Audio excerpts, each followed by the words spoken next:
Right. Thank you for inviting me to do this lecture. I had no sooner accepted the invitation than I wondered, am I really the right person to do this? I'm not really a poetry specialist. And yet the name of Helen Cruickshank is held in great esteem and affection among folklorists and singers especially. So I'm going to just introduce you to the man who introduced me to her songs.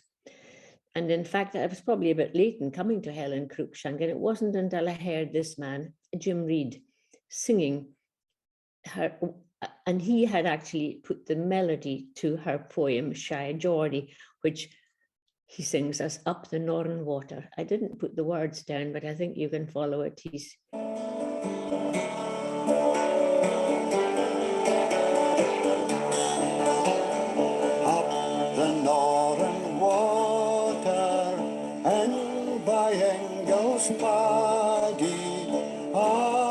got a bairnie that hasna got a daddy.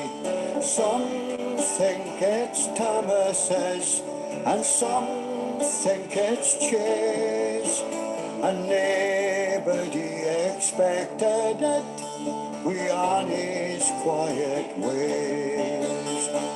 Up the Northern Water, the bonny little manny is dandled and cuddled close by Engels Maddie's army. Where the bairnie's feather is, the lassie never says, but some think it's Thomas's and others think it's Chase. Up the Northern Water, the country folk are kind, and while the bairnie's feather is, they dinna muck o' mind.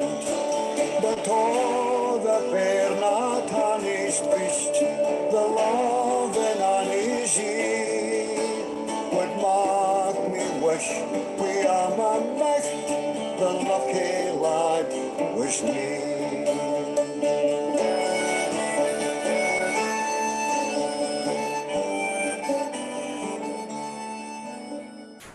But oh, the love in Annie's breast, the love in Annie's e'e. What a beautiful description. She has such a perception of people. A woman who had a career, a marvelous career really, as a civil servant, and yet when she was still in her 30s, her duty was to look after her mother after her father died, and she didn't ever marry, but I think she was mother to many, including some people that we know, and we'll come to that in a moment.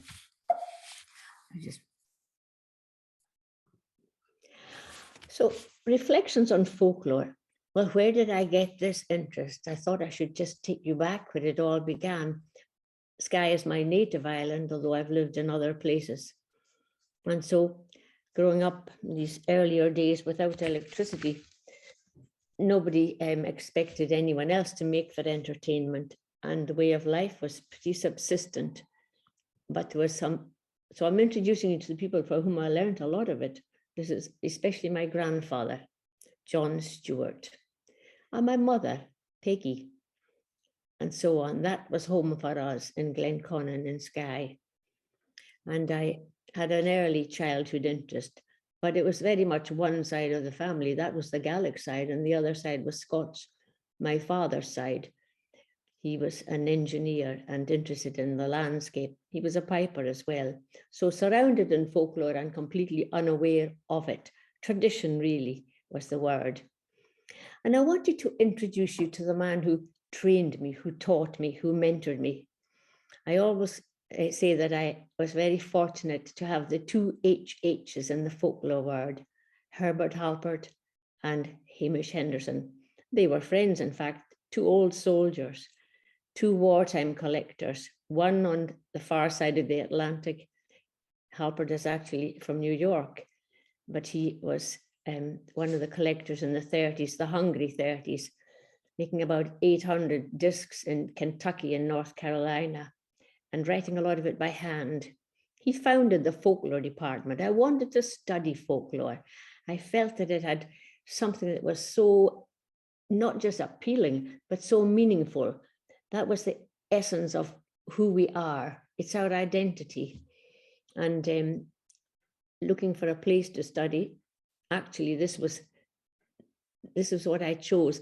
And I would have probably stayed in Scotland, but for the fact there was no opportunity like that at the School of Scottish Studies, a marvelous archive, but we always used to wonder how we would get in there. It was closed to students who wanted to do advanced studies. And Halpert, those pictures on the wall, by the way, are of his graduates. There's one in pretty well every folklore department in the world. Valentina Bold was a graduate. Julia Bishop, there's lots of us, graduates of Halpert's, disciples of Halpert. But he reminded us, in fact, others did too, folklore is a mirror of culture, providing the unique raw material for those eager to better understand themselves and others. Tradition is tending the flames, not worshipping the ashes. And I'm going to that comes into my mind often, the Alan Dundas quotation. And I think that Helen Cruickshank's work really does help us understand where she's from and who she is. And of course, the tools of the trade, the tape recorder, and the various generations thereof. And what are we looking at? What are we interested in? Well, storytelling, songs, music, dance, proverbs, riddles, tongue twisters, saying, and all of those things, but also material culture, food and clothing. And so that's what I've spent my life both collecting and studying and teaching and passing on. And I'm always learning, always.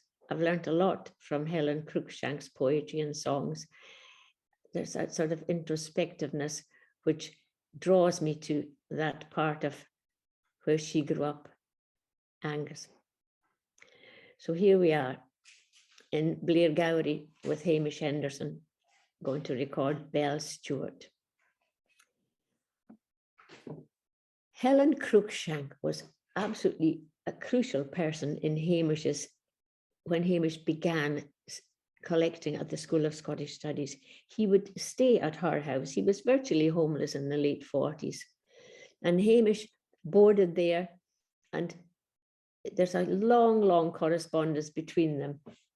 If you have access to Hamish's letters, the Armstrong knows, there's some delightfully relaxed and animated exchanges between them.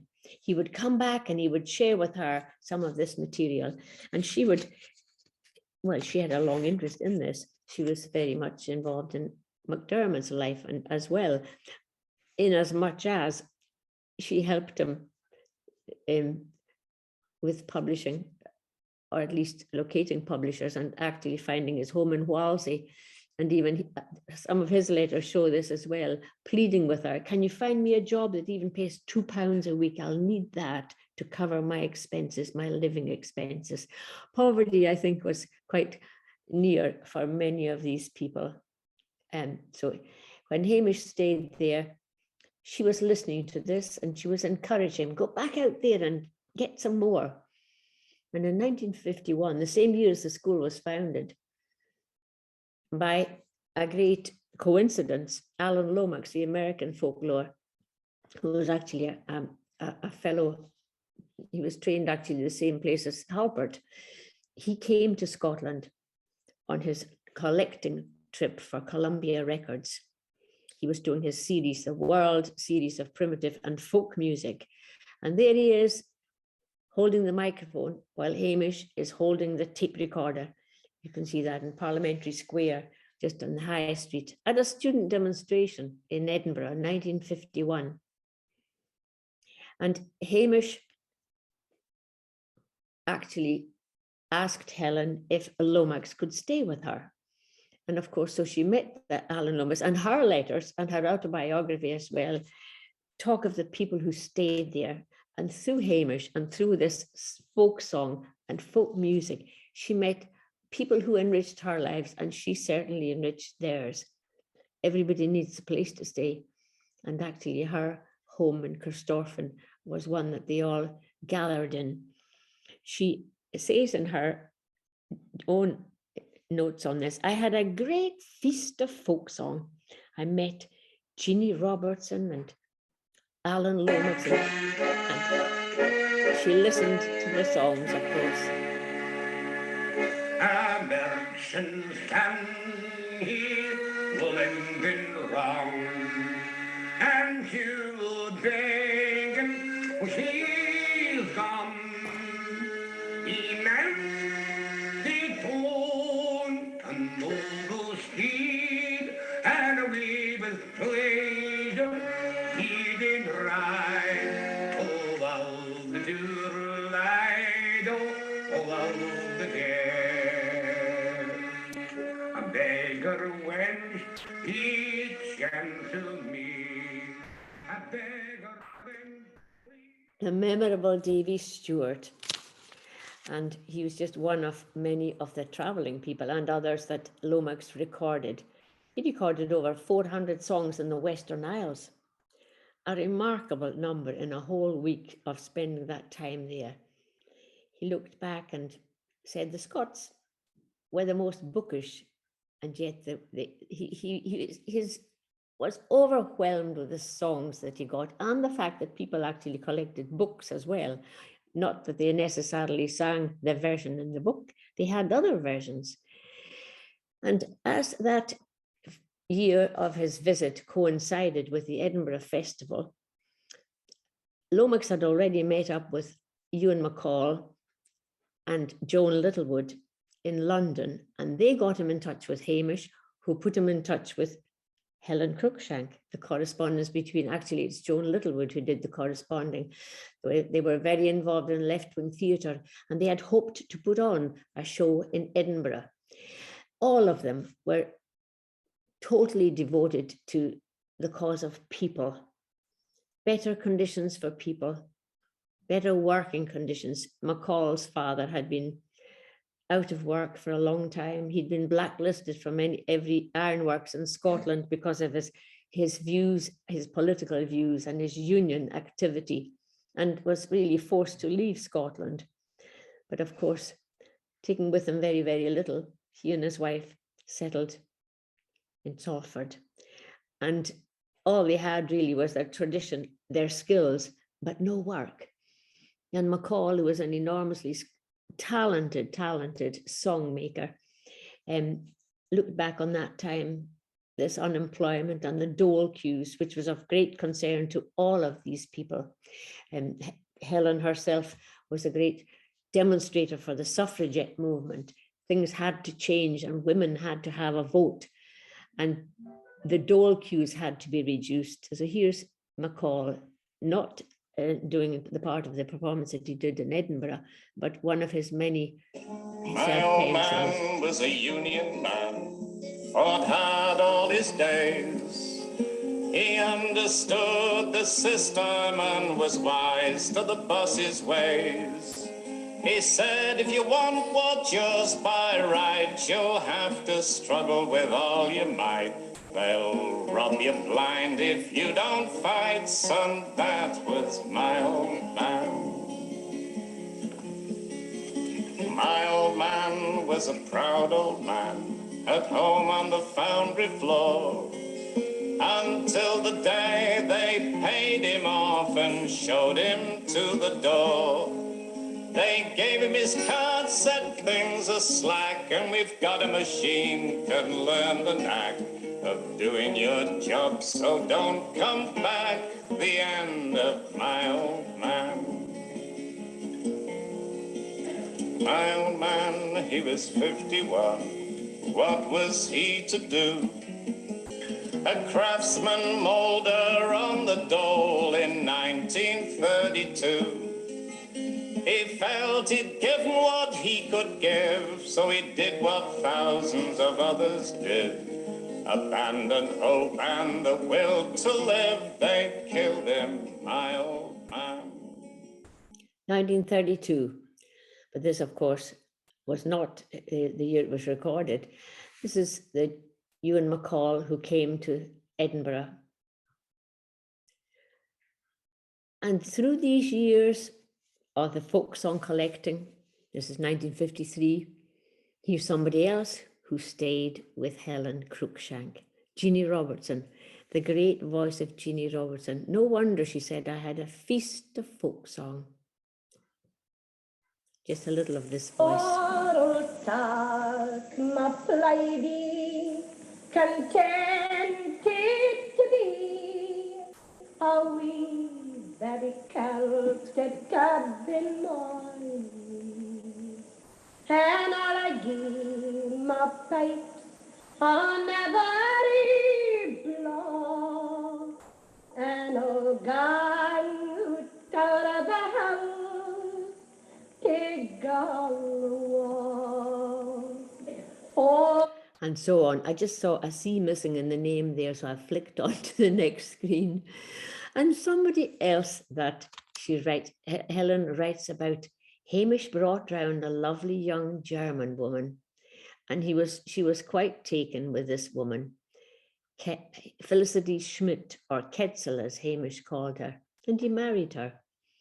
And actually, Helen was the godmother of Tina, their older daughter. Just recently, I spoke to Ketzel and made a little recording of her talking about the times they spent. She said Helen never forgot the girl's birthday. She loved to take them all out. They would go out and they have a lot of fun. She was a lot of fun to be with. I should have said at the beginning, I didn't ever meet her. She died in 1978. Actually, I think, yes, that would have been round about when I first heard Jim Reed sing. So I didn't ever meet her, but she's fondly remembered through people that she had supported in friendship, as well as accommodation and in other ways too. She was a great encourager. And one of the things that Ketzel talked about was going on the road with Hamish, meeting the travellers, watching their crafts. So this is all the kind of thing that is interested. And I now try to encourage the young singers, when they sing these songs, find out about the way of life. If you're going to sing about the traveling way or something that deals with the way these people lived, learn all you can about what they did and who they were and every aspect of their lives. So here we are, and their stories. A way of life that's fast fading, and yet a way of life that was absolutely rich beyond compare in songs and stories. And another aspect I said I was interested in the folklore and folk life is the crafts. Well, we saw the basket making a moment ago, but naturally growing up among crofters. Well, my teenage years were in Lewis. Weaving was a big part of the way of life.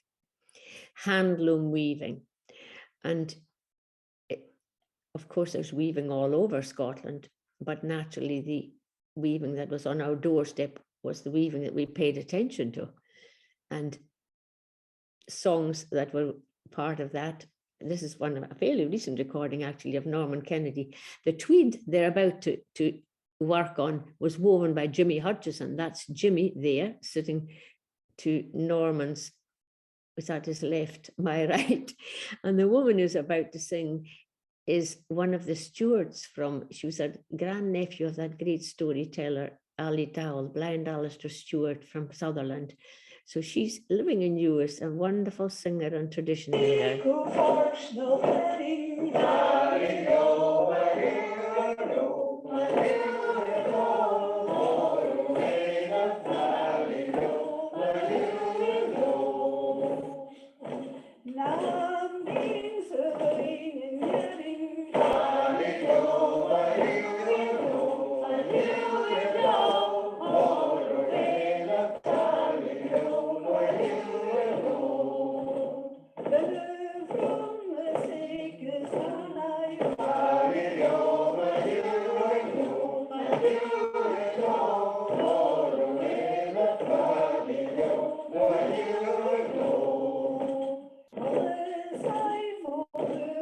And so on. We won't show you all of it.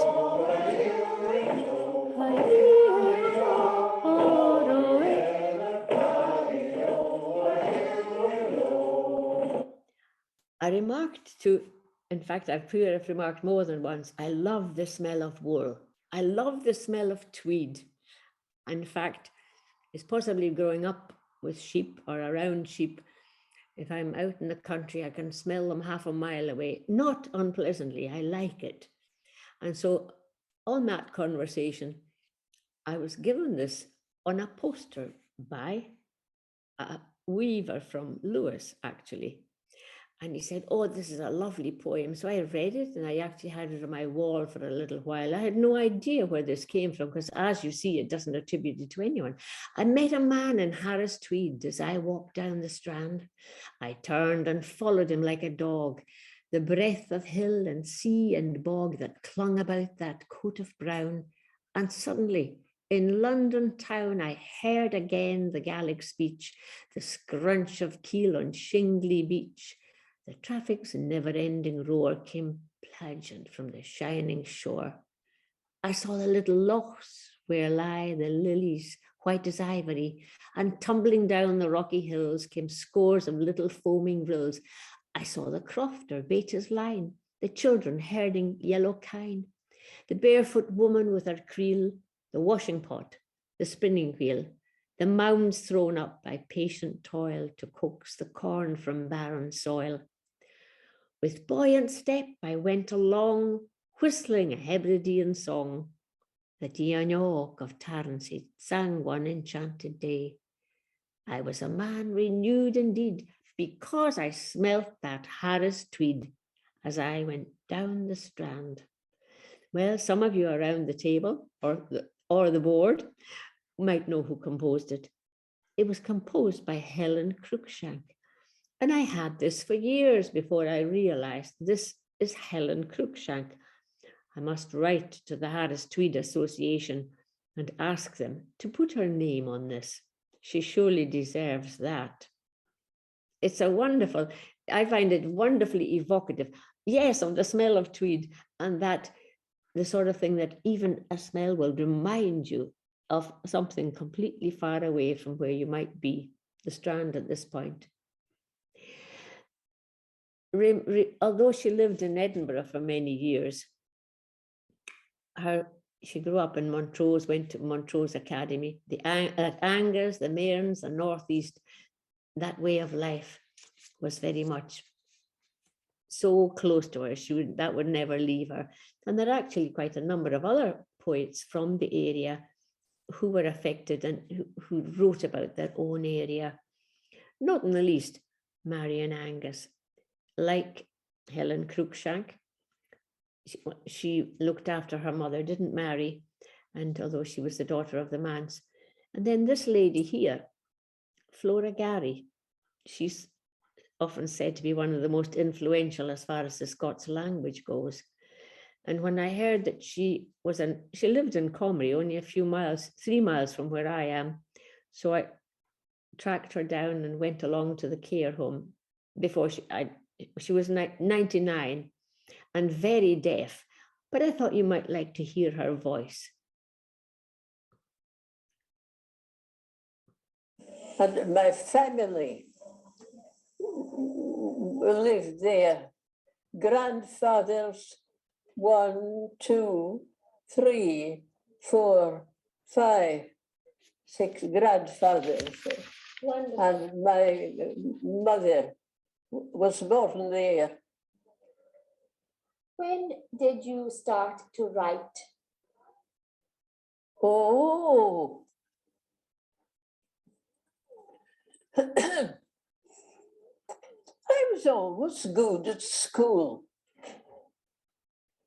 but I stopped to write it during the war, about 38 to 40. I think that will be when I start. Oh, yes. They asked me to send in some kind of something to Aberdeen. And I thought, well, so I got hold of my son's jotter and wrote a thing and sent it up to Aberdeen. And I got the first prize for it. That was the beginning. Yes. What was it? What was it?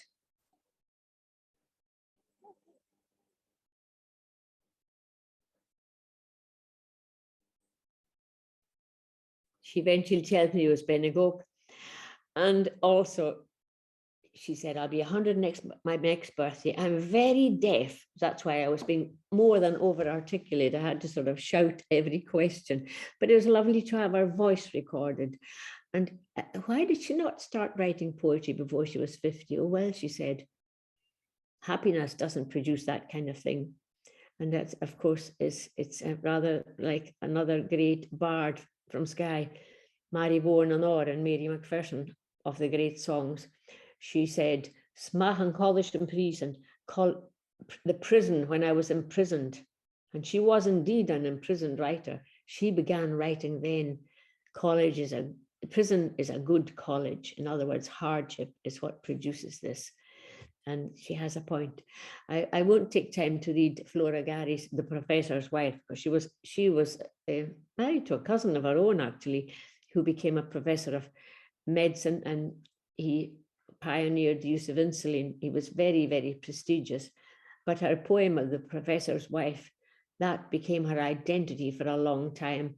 And she addresses that. It's all very well thinking you'd love to be the professor's wife, but the reality isn't quite that. You have no identity other than the professor's wife. She'll be remembered, though, as a poet. But the one who I think has, and then another poem from the same area, Mary Simon. Another person who experienced the First World War. They all lived through the First World War. And she didn't marry either, so she had no children. But when she talks about this, and her poem, The Soldier's Cairn, this one too, I heard Jim Reed singing, but I'm afraid I don't have a recording of it, so you'll have to put up with me. Give me a hill with a heather on, and a reeds and drapping doon, or the mists o' the morning rising soft, with a reek out a wee grey tune. Give me a how by the Lang Glen road, for it's there among the fen and fern. Do you mind on it well, are you hearing, Dod, that we're bigging the soldier's cairn? Far awa is the Slatlander's land, with Fremit France atween. But mony a how them baith the day has the hap o' the Gordon Green. It's them we ken that's lying there. It's nae we stain on earn, but we bracken hearts and memories say that we're biggin the soldier's cairn. Oh, build it fine and build it fair, till it leaps to the moorland sky. More than death the symbol there, than tears or triumphs by. There's a dream divine o' a stalwart lad, or laggard feet would learn. It's a new earth cornerstone we lay, as we fashion the soldier's cairn. Lads, in your plaidies lying still, in lands we'll never see, this lonely cairn on a hameland hill is all that our love can be. And fine and braw will mak it all, but oh, my bairn, it's a cradle's croon that'll lie blood doon to me fae the soldier's cairn. The quarter days, and writing about the seasons. One of the poets who probably does it as beautifully as anyone is Violet Jacob. And again, she's from Angus, a very different life background to the other poets. She had a much more affluent background, but her heart was always in Angus, no matter where she traveled. And she did travel quite far. She married a a professional military man. Jacob was her married name, and they traveled to India, they were in Africa, and eventually, when he died, she came back and lived in Angus. Her only son, they had one son, Henry, who sadly was lost in the war. And this is her observation of the wild geese. Oh, tell me if it was on your road, your roaring norland wind, as you come blowing frae the land that's never frae my mind. My feet they travel England, but I'm deeing for the north. My man, I saw the siller tides run up the Firth of Forth. Oh, tell me if it was on your road, your roaring norland wind, as ye come blowing frae the land that's never frae my mind. My feet they travel England, but I'm deeing for the north. My man, I saw the siller tides run up the Firth of Forth. I wend a ken am wheeling youth, and find they fall and rise, and fain I'd feel the creeping mist on yonder shore that lies. But tell me as ye pass them by, but saw ye on the way, my man a rocked the roving gulls that sail a Bennett. But saw ye Nathan Leon when afore ye come to Fife, for there's muckle lying yon to take that's mair to me na life. My man a swept beyond his braes that ye have na trod for years. Oh, and for thee a hameless room that canna sleep for tears, and for a bing yonder struts I saw the wild geese flee, a long, long skein of beaten wings with their heads toward the sea, and I their crying voices trail a hint among the air. Oh, and hey mercy, had yer wished for a darna listen mair. And thanks to Jim Reid, who composed the melody, that, of course, has become very, very well known. A beautiful, beautiful poem, now a song. Talking of Halloween and the seasonal customs is another thing that the folklorist likes to study. The old Celtic year with its four seasons, its 4 quarters, and just focusing on Halloween just for the moment. The guising, the bonfire, and the turnip lanterns. No such thing as pumpkins in Scotland, not for a very long time, or trick or treat. That didn't come until the 70s. But the old ways, the bonfire, and then the divination, trying to tell the future, putting the hazelnuts in the fire and seeing 2 hazelnuts, and if they burn harmoniously, then perhaps your romance has got a good future. But if they spark and one jumps out, forget it. Don't bother pursuing that romance. Or the kale stalk, they would pull a kale stalk and they would examine it, and then they would also rap on the doors with a kale stalk. They played pranks and tricks and games, looking for apples and all of these things. And it still goes on to some extent, although we very rarely see the turnip lanterns. And I think you still see looking for apples, but I'm not so sure about the treacle scones. Should I be more honest and say I haven't played that one myself for some time, but we did used to. It was great fun. But the poem that talks about this time by Violet Jacob brings out very different kind of feeling. Any custom that goes by when you've enjoyed every single year of life, whether it's Christmas or a birthday or Halloween, when it comes round again and things have changed the way they did for her, it takes on a new meaning. And again, the tune by Jim Reid.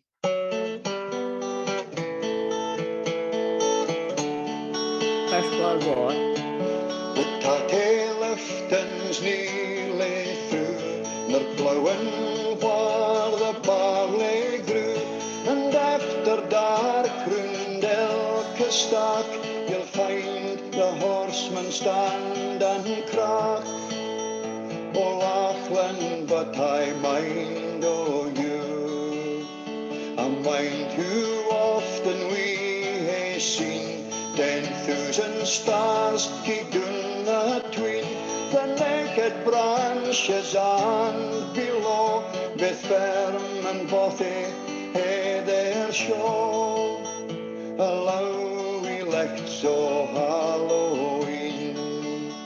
There's bairns wi' geysers at their tail, in the door we run so pale, and fine you'll hear the screeks and scuddles o' lasses with their drooked cuddles, bobbing for apples i' the pail. The bothy fire is loupen het, and you heed horsemen's kiss the set. Rechts all the long war by the blaze, ye oudjen stood that kept your place.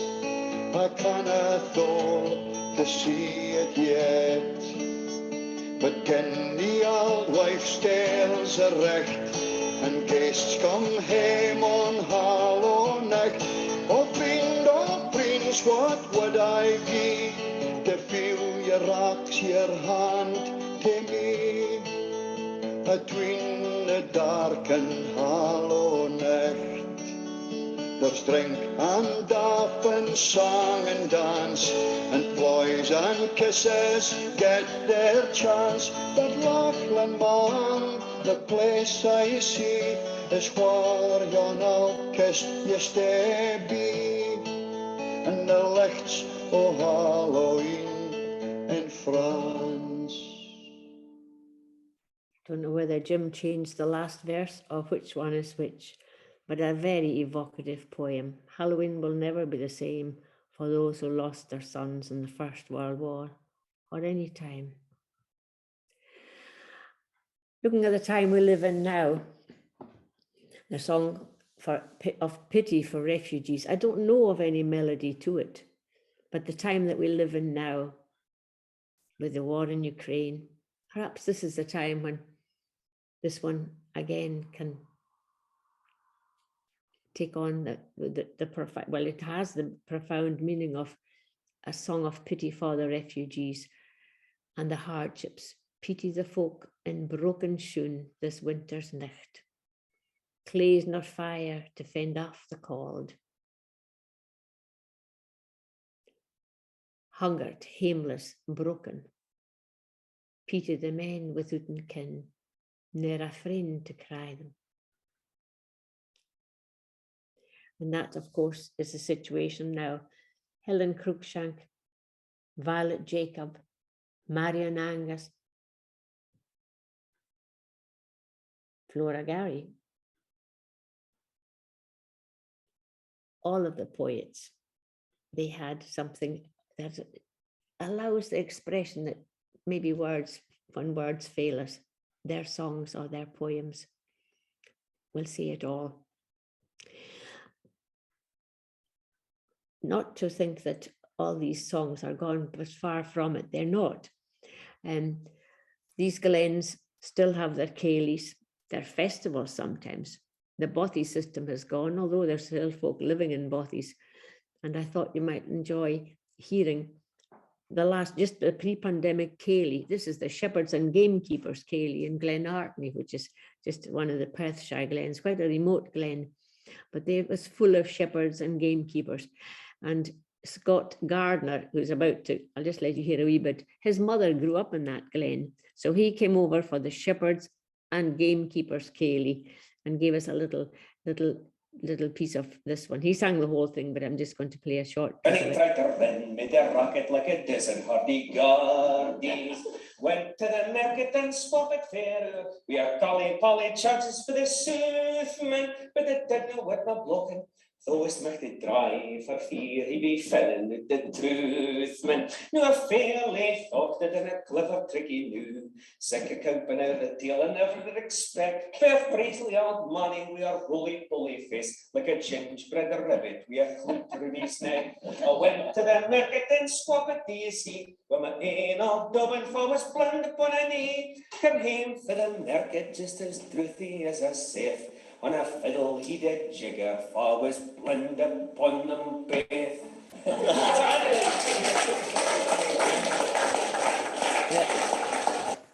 Although Scott sings some of Helen Cruickshank's and Mary and I's Violet Jacobs as well. That one, of course, was by the well-known George Bruce Thompson. Something to make us laugh. That way of life, that getting together.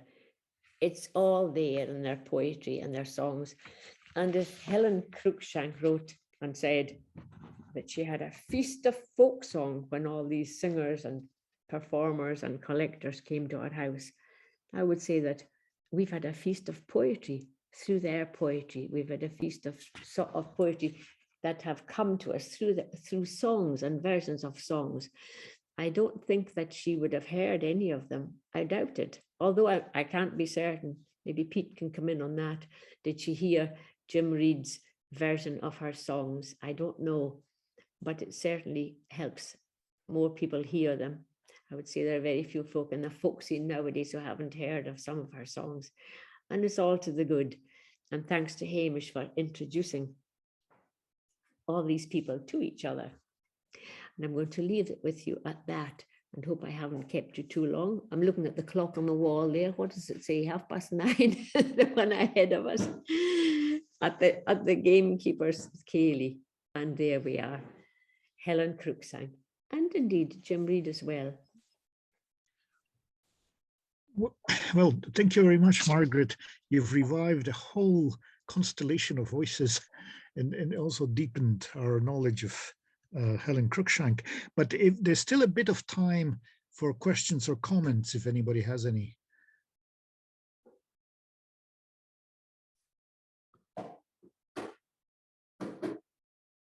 No? If I can answer them. Oh. Seamus Rory, I see. Are you in Nova Scotia, or I've just seen, gosh me. San in Nova Scotia, Hamianish. Oh, there we go. And you had a picture from North Carolina. That's where Jamie grew up. Gosh me. Yes. It's good to see you again. Thank you, and you. And I see a few names here, but don't be shy to put your cameras on. It's very nice to see some faces around the screen. Oh, yes, look. Oh, gosh, me. I see Mark. I just noticed they were my neighbors in Pinewoods folk music camp. Yes, the best neighbors, I can tell you. There we go. And Stuart, gosh. Hello, Stuart. Hello, Margaret. Gosh me, this is quite amazing. Well, I hope you enjoyed some of these songs sung by Jim Reid, especially. And Isabel Abelson, if I'm not looking at somebody else in Boston, there we go. They keep it quiet. Yes, Margaret, it is me, but I can't get the picture up. I want to say thank you for this lovely, lovely program. Oh, well. And it was wonderful seeing you again. You look wonderful. Thank you. Thank you so much. Thank you so much. I hope you're doing your knitting. There's somebody interested in material culture. Yes, I am. Yes, I am. And I'm doing Fair Isle. There's a wonderful designer from England called Marie Wallen, who has doing Fair Isle. And there you go. You can just lovely. Knitting and singing. Thank you for remembering. Oh, how could I forget? Well, this is it. I've got just one question about I was fascinated to find out that you did some research in the eastern townships in Quebec, which it's a kind of English-speaking enclave, but made up of descendants of Scots. Is that right? Well, actually, it was a Gaelic-speaking settlement, entirely Gaelic. Yes, and when I went there in when did I go? Yeah, 1974. There were a few. Well, there was quite a number of Gaelic speakers left. What had happened was they were cleared from Lewis and Harris and North Uist during the potato famine. So between 1846 and 56. And they were given this land. It was a solution by the British government to give them land, free grant of land of 50 or 100 acres with water, but it was the swampiest, worst land you ever saw in your life. It was the most absolutely awful. It was, and so I think if they hadn't been crofters and fishermen, they would have all died in the winter because they were resilient and they were adaptable. And they spoke, there was Gaelic church services there. I recorded the last one actually in 1976. Oh. And the minister was from St. Kilda. So, oh my. yes, and they had the last native-born Quebec Gaelic speaker died a year past January. Oh. Yes, right. And yes, she did. They had songs and bards as well. It was quite a fascinating community. It's very interesting indeed. Yeah. The French are carrying on their to keep their history alive and their traditions. Yes. Oh, yes. It's very good. It's very good. Yeah. Yeah.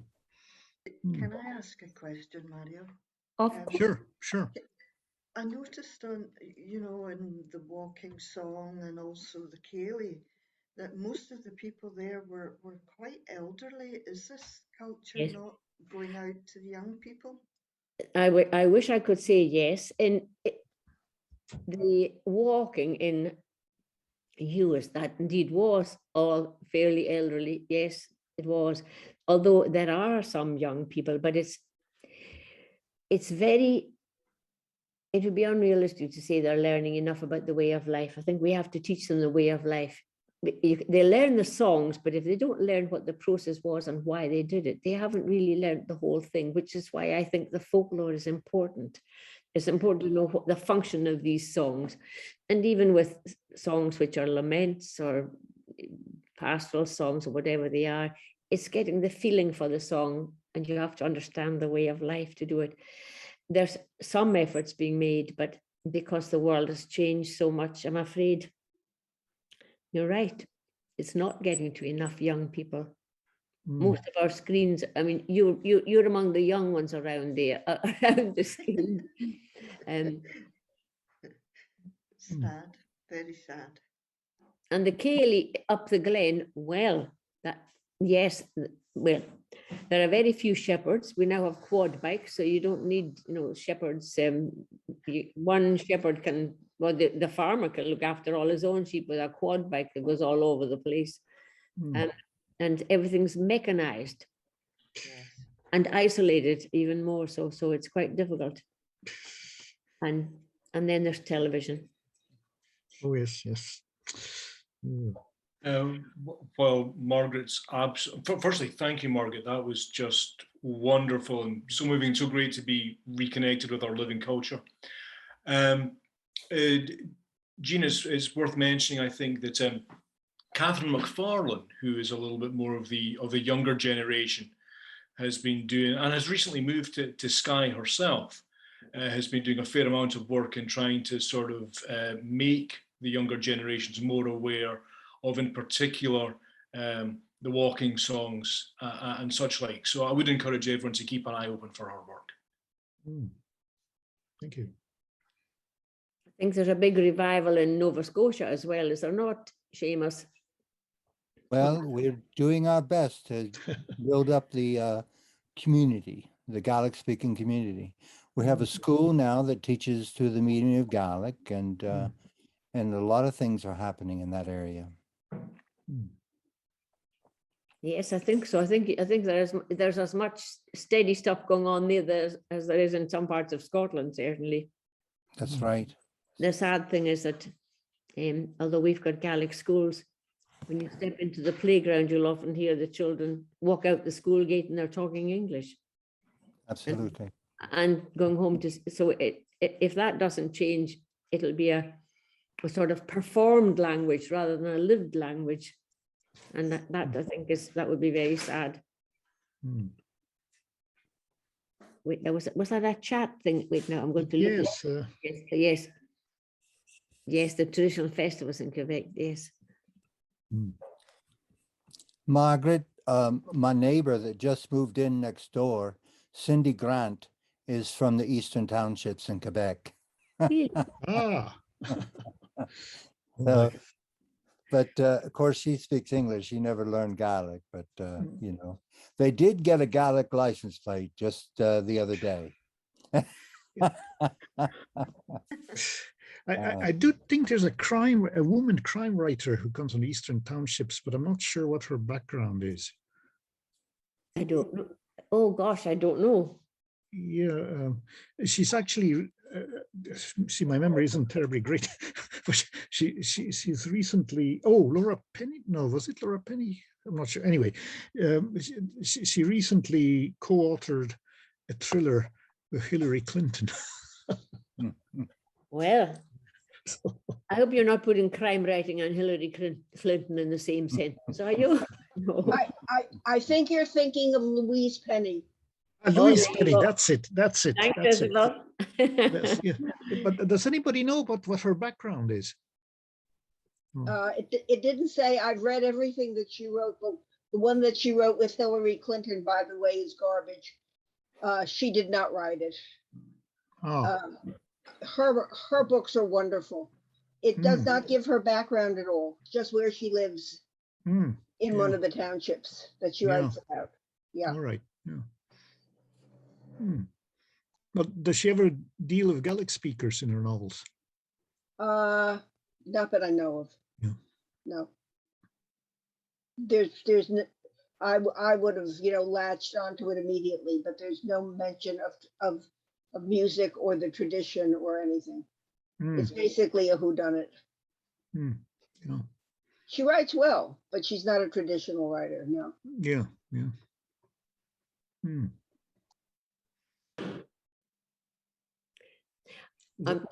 I'm just noticing that chat messages that come in about the music is quite loud. Will I turn it down? But I couldn't read it while I was trying to speak, and I'm so sorry. I tend not to look in the chat while I'm trying to. In other words, I'm one of these women who can't multitask, read chat and speak at the same time.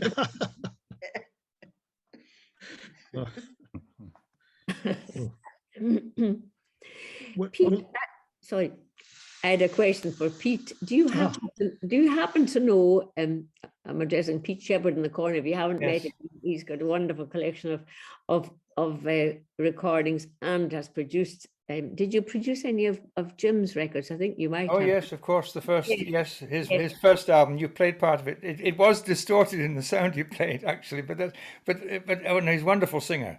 And of course, you asked whether he'd ever known or whether you thought Helen Cruickshank would have heard his recordings. When she died, when 78. No, I don't think so. We didn't make Jim's album till after that. Yeah.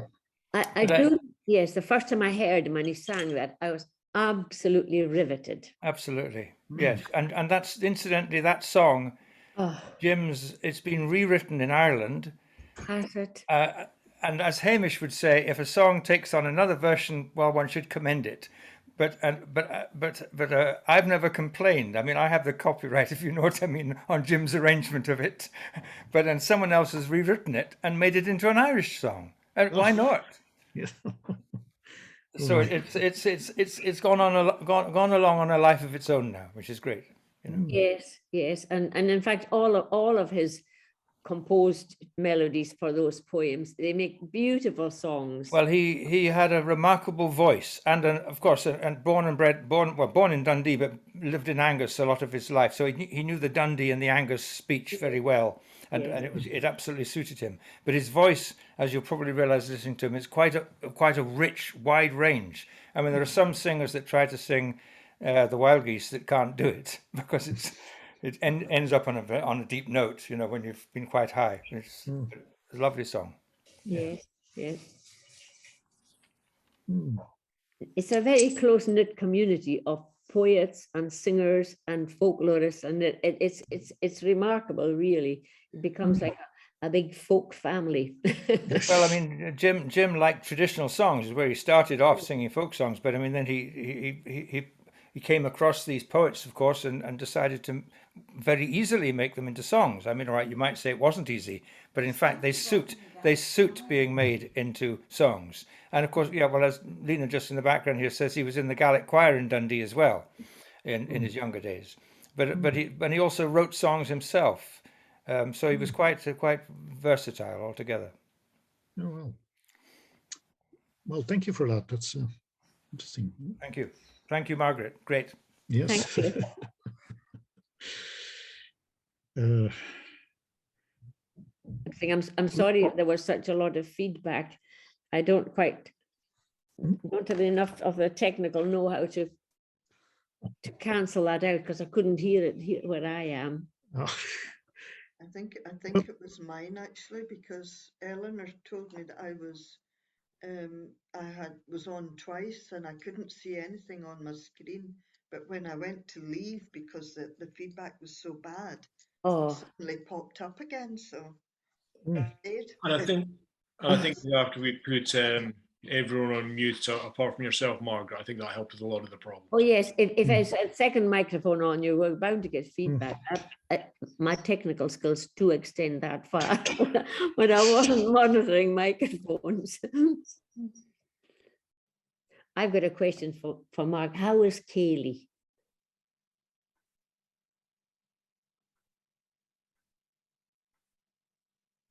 There you go. Okay, there we go. Okay. Can you hear us? Yeah. Okay. Okay, so Kaylee has changed their name and their pronouns. Okay. And so the new name is Cosmos, Kosmos. And I actually told Cosmos about this. They now live in Acton, Massachusetts, about an hour's drive from us.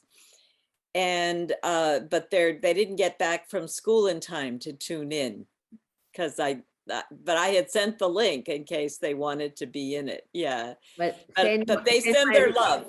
They remember you with great love. Thank you very much. Yes, this was a very young, lively person who was interested in folk song and folklore in the next cabin to me in Pinewoods, Massachusetts. And yeah. And yes, well, and time flies by, but I do remember. So thank you. Oh, well, they still remember you with great love. Thank you. Send mine in return. Gosh, a big we'll certainly be looking to share the recording so that all those young people who will enjoy spending more time with the music and the tradition will have the opportunity to do that. Yeah, that would be great if Margaret could put that the link to the recording in the in her Facebook. That would be good. I'll do my best. We'll definitely get that to you, Margaret, and any help we can offer, don't hesitate to let us know. Thank you. And if it's got echoey sounds in it, I can replace the recordings. I'll drop in better recordings of the songs. Thank you. Margaret, Jim Reed was at Pinewoods for Folk Music Week. I think it was 1988, if I'm not mistaken. Yeah, he was. I think it might have been 88. He was there one of the years that Sheila Stewart was there. Yes. Yeah. Well, they're both gone now, so aren't we glad we have recordings? Yeah, I know. Right. I wondered if there was a recording of Helen Cruickshank, but I couldn't find any. And then I wondered if somebody, if not Hamish, somebody at the School of Scottish Studies had recorded her, but no, and they didn't record any of the others either. So that there is a little recording then of Flora Gary, but she was very deaf, as I say, and it was quite hard to interview her. Oh, and I did this summer. interviewed a woman whose teacher was Nan Shepherd. Oh. Yes, and she's well into her 90s, this lady. She lives in a care home in the village. This was my lockdown project when nobody could have visitors. I called up the care homes and I said, I could visit on a screen if you bring in and I thought, are they going to cope with this iPad or whatever else? But yes, they did. I heard some fantastic stories and some fantastic pieces of history I didn't know about, and a bit about Nan Shepherd. She was my teacher at school, she said, telling me all about her. Isn't that amazing? Yeah. Yes. Well, thank you, Margaret. I think we should wind up soon, but maybe just one final question just from me. Do you think the social media helps in reviving, keeping up with traditional culture and so on, or is it hinder? Oh gosh, this is a big one. Social media, it can help in a sense that it can bring us all together. If this, I'm not a huge Facebook user. In fact, I seldom do. I tune in to hear some traditional music on Pete's page. But I think that the perpetual use of devices has actually killed the whole handing on tradition. I even find I teach part-time at the conservatoire, and some of my students, I think they would be panic-stricken without a little device in their hands. They take longer to learn words, and that I would absolutely say is the case. They take much longer because they tend to look. Whereas at one time you would listen to the song a few times, and that would be where it would lodge itself. You wouldn't need this. And they don't get together and sing the same as we once did. And they tell me that themselves. Why is that? Oh, well, we're on Facebook. I don't want to sound like an old, I'm old, but and I don't want to be pessimistic either, because there's some lovely young singers who do love the music, and we need to encourage them. Yeah. Oh, you've been frozen for some reason. Have I? Oh, am I now? No. Yeah, you're okay now. Yes, for a while you were frozen. But anyway, once again, thank you very much. It's been a fantastic session, and well, it was so lovely to hear all those voices. I mean, it's in the clips and your own singing, of course. So I think I'll try and unmute everybody in a second, so we can all give a quick round of applause to Margaret for just, again, a wonderful lecture. Yeah. I think we collectively at Scottish Pen can't thank you. We're unmuted. So I may have to actually, unfortunately, ask folks to unmute themselves manually. I'll give you all a second to do that. Yes. Show our appreciation. Yeah. Can I say something, Mario? Oh, yes, go ahead. Yeah, I just want to say, yes. It was just wonderful listening to you, and the way you gave, you gave credit to all the women who have absolutely the folk tradition. So I think that was something very enriching for Scottish culture, and your own singing is wonderful. Thank you. Well, thank you very much. I'm so glad you enjoy the sung versions of the poems. I think the poems have a more active life with the songs. They will be read, but when they're sung, they can be passed on. Actually, forgive me for extending this for just a second. I have a question that sort of arises from that, Margaret. To what extent would you say that the Gaelic tradition has a slightly more matriarchal aspect than the other cultures across the islands? Well, gosh, it depends what they're singing. as far as the work songs and the walking songs go, in Scotland it was very much the women. However, in Nova Scotia, the men equally sang walking songs. There was a good reason for the activity being done just by women, because in the early days they did this with their feet, not their hands, and so they would hoist up their skirts. And the fact of the matter is that most men don't want their wives sitting up opposite somebody else's husband as they hoist up their skirt and work away on the board like that. So it was confined to women. But then gradually the boards, men. Walking was originally done with your feet. Well, I don't think. I never thought the two words were meant to mean the same. Yeah. But originally it was done with your feet, and the women would hoist their skirts up and tread. The news is getting out there. I can hear it go.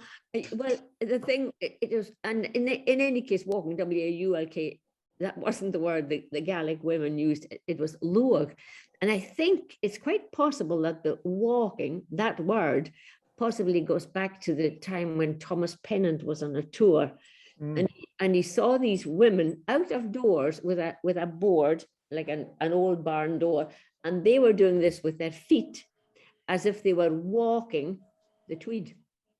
And he said some very uncomplimentary things about their singing, like a bunch of wailing women, etc.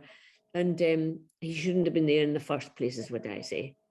it was women only. So that's possibly how we got stuck with walking, is Thomas Pennant's Tour of Scotland, 1774. That's what that one comes from. But Lulua, but there's a whole, yes, there's quite a strength of women's songs, but that there's some wonderful songs by men as well. You're just making me think about this.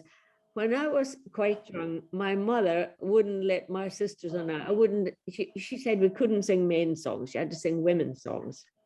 And if I heard a song and I liked it, I'd sing that. And my mother would say, "You can't sing that now. That's a man's song."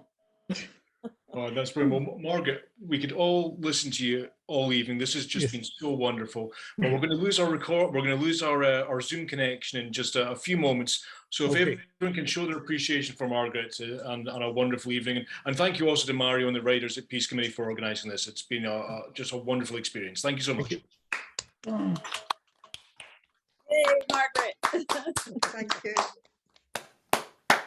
Thank you very much, all of you, for coming and for inviting me.